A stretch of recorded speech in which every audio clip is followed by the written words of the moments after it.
আসসালামু আলাইকুম, নয়না মাসালা কিচেন। আজকে আমরা বানাবো এঁচোড় পাতুরি। বহু পুরনো দিনের এই রেসিপি, খেতে কিন্তু দুর্দান্ত লাগে। প্রথমে এঁচোড়টাকে ভালো করে ছাড়িয়ে নুন হলুদ দিয়ে সেদ্ধ করে মিক্সিতে পিষে নিয়েছি। এদিকে নারকেল কোড়া, সর্ষে, চারমগজ, দুটো কাঁচা লঙ্কাকে আলাদা করে বেটে নিয়েছি। এবার কড়াইয়ে পরিমাণ মতো তেল দিয়ে সামান্য পরিমাণ কালো জিরে দিয়ে দিয়েছি আর দুটো এলাচ দিয়ে দিয়েছি।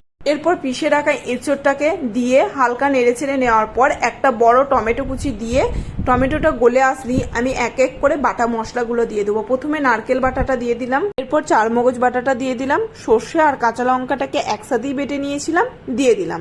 এবার সামান্য পরিমাণ হলুদ আর পরিমাণ মতো নুন দিয়ে হালকা নেড়ে চেড়ে নেওয়ার পর দুটো চেরা কাঁচা লঙ্কা আর পরিমাণ মতো চিনি দিয়ে ঢাকনা বন্ধ করে 10 মিনিট রেখে দিলেই রেডি আমাদের এই এঁচোড় পাতুরি।